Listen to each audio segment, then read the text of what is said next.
Let's just talk about something that most everyone lived. You were in a house with different people than you now live with. And let's say they were your parents or whoever they were in your early life experience. And you had experiences with them which you now continue to remember.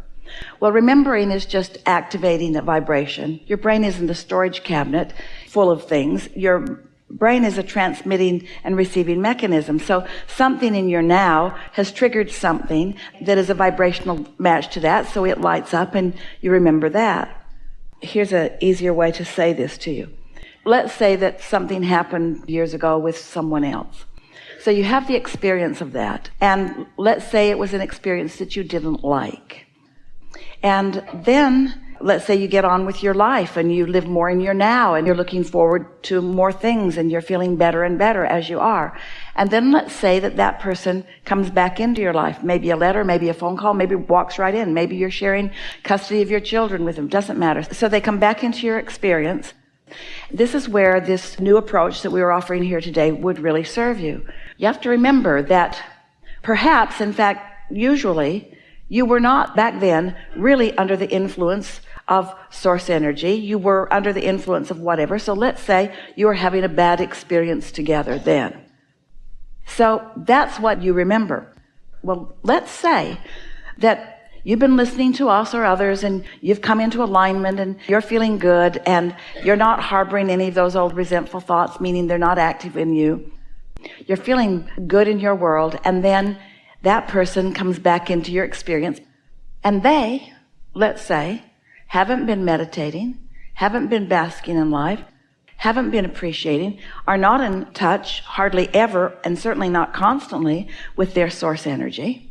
But let's say you have been doing pretty good at that. In fact, you're really quite good at that.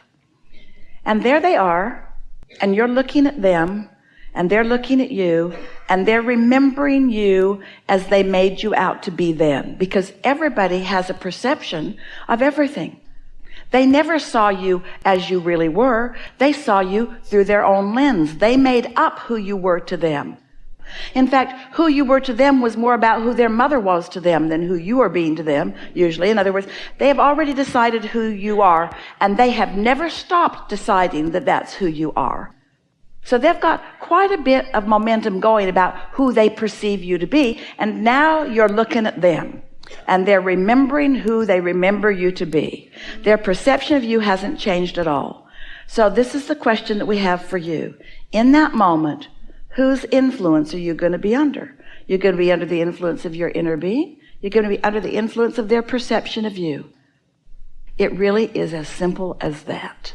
Unless you've practiced being under the influence of your inner being, and if you haven't been practicing being satisfied about this and that and the other, then you might be sort of wobbly on that point. And since you don't see that person very often, the minute you see them, you might be moving back into some memories of what they were. And so as you remember what they did to you, and they see you as all of a sudden, not all of a sudden, but pretty fast, you find yourself under the influence of who you are. So you're not feeling satisfied, you're feeling defensive. We would like to take the emotional scale and all of those emotions that you might describe as negative emotion, like depression or fear or rage or anger or guilt or blame.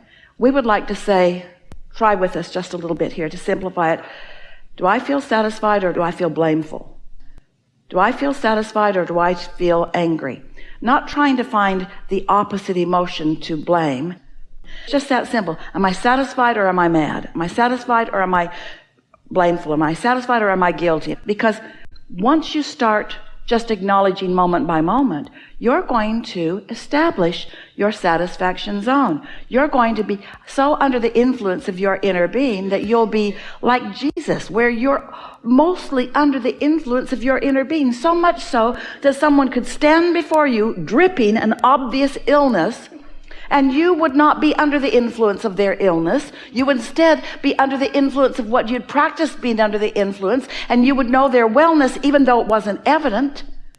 And then their illness could not even abide in your vibration. And so if you're under the influence of your inner being, Maybe because you haven't thought about that person, because that part of your life is not relevant to this part of your life. It was relevant in this sense. It caused you to want more. It caused you to create more. And now you've lined up to more, and now you are more. But you don't ever have to go back to those influences. There are a lot of people who stand before you and they're loud and they're sure. In other words, your parents remember you when you were insecure. Your parents even fostered in you a dependency.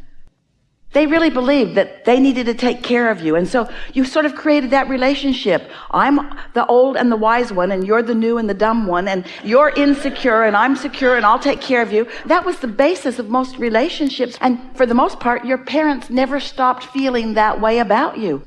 And so you grew up, you stood on your own 2 feet, you showed yourself and others what you could do, and then you go home for a family vacation and you start acting just like you used to act when you were home.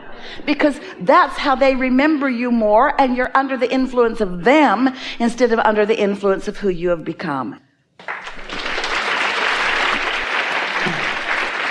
Every relationship that you've ever lived, there was you and them in your physical body, and there was you and them in terms of your non-physical, and then there was a relationship that you had with your inner being and they had with their inner being, and it varied depending on the subject. So everybody that you know and you too are a sort of mixed bag of potential. So if you walk in not practiced in your alignment, there's all kinds of stuff that could get stirred up, and then you've just brought it forward into your now.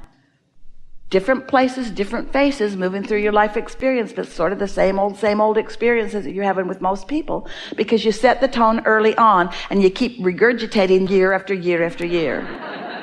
Don't try too hard to figure it out.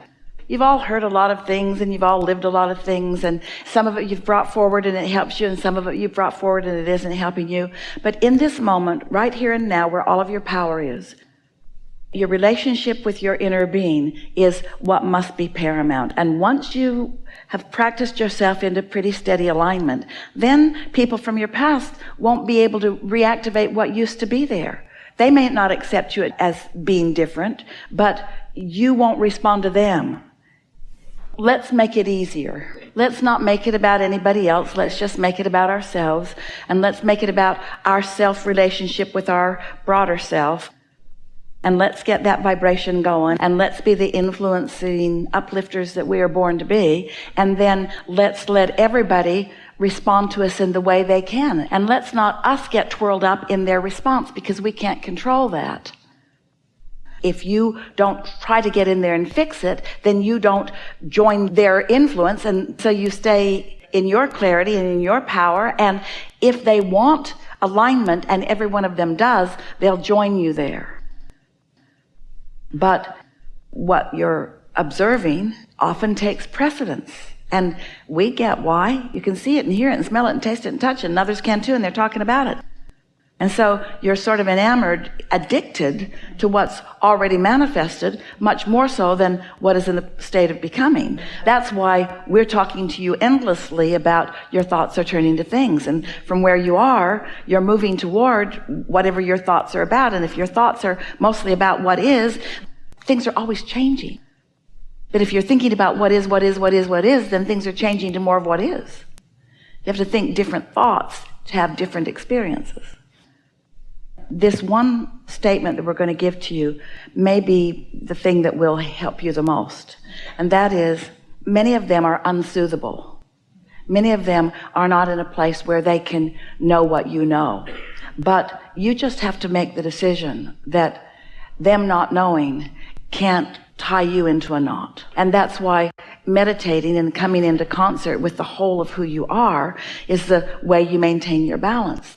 The thing that gets you out of whack, any of you, this room is full of teachers and healers and uplifters, and the thing that gets you out of whack when you are wanting to help someone else is that you want so much for, in this moment, them to understand what you know. And since they can't, then the harder you try to make them understand, and they can't, then the more likely you are to come under their influence of not really knowing, rather than remaining under your influence of knowing. And it's a difficult subject. You have to step back into a really general place to understand the beauty and the perfection of this process of coming into physical and moving into non-physical and coming into physical and moving into non-physical is just the most delicious thing. But you have to step back far enough to realize that. And those who are still physically focused, do your best to soothe, but if they're not easily soothable, then don't work hard at it, because there are more of them often around the situation and they can get you down. Yeah. We are eager about what's coming up next for you, because we know for sure that you have moved your vibration into closer proximity to who you really are, which means your relationship with everything in your vortex has now changed. And your receptivity to the next logical step is going to be more obvious to you. We have enjoyed this interaction immensely. It's been a really wonderful time with you. Don't go away from this gathering trying to remember what we talked about, because you've shifted vibrationally. You don't have to remember it and articulate it. You've got it. Just get into life with this one intention, just a little more emphasized within you than ever before.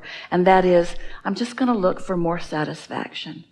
I'm going to find more satisfaction. Better said, not I'm going to need satisfaction, but I know that there are satisfying things that I could focus upon, and that's what I'm going to focus toward. And then step 1 is you ask, and life keeps causing you to ask. Step 2 is Source steps up. Source steps up and focuses unequivocally on what you've asked for. Step 3 is you find some way to feel a little more satisfied right now. Step 4 is you're really good at that. That's all step 4 is. Step 4 is you like to feel good, and so you do. You like to feel good, and so you do. You're so good at feeling good that comes first, because you've put it together. If I'm not satisfied, I'm not in the receiving mode. And if I'm not in the receiving mode, I've got nothing to give anybody. Step 4, I'm really good at this. I'm a master of alignment. And step 5 is I'm having a step 1 moment, and it's okay with me. I'm not mad at myself. I'm not mad at the person that's caused a step 1 moment, because I'm an expanding being, and I know that step 1 is necessary to that. And I adore the evolution of my own desires, and I'm willing to allow the evolution of my own desires.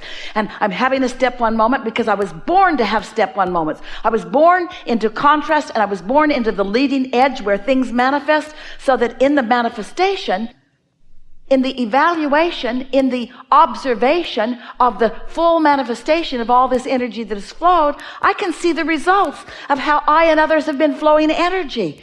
That's all that manifestation is. It's the results of how I and others have been flowing energy. And I don't like that piece. I would prefer this. We're off and running. Source is right behind you in the evolution of this new improved life experience that you are all about. You are blessed beings. You are blessed beings. You are beings who are seen and known and understood. You never stand in a moment in time that source energy is not all over whatever you are doing. You are never forgotten. You are never not known. You are never in the dark. You are never not understood. Source is with you, constantly flowing towards you. And every new nuance of every new idea that you want, Source is flowing with you about that too. And when you are not in the receiving mode, Source still is. When you're not in the receiving mode, it's not so important. You're not being judged or condemned because you're not there. You're being understood because you're not there. You're being seen as there even when you're not there. And that's why in the moment that you make your transition into non-physical, you'll be right there. But we just don't think you should have to croak to feel good. We don't think that you should have to croak to release resistance. We think it's time for you to just reach for a little more satisfaction moment by moment and come into fuller and fuller connection with who you are and be the uplifter, the joyful uplifter that you were born to be. There is so much love here for you. And for now, we are complete.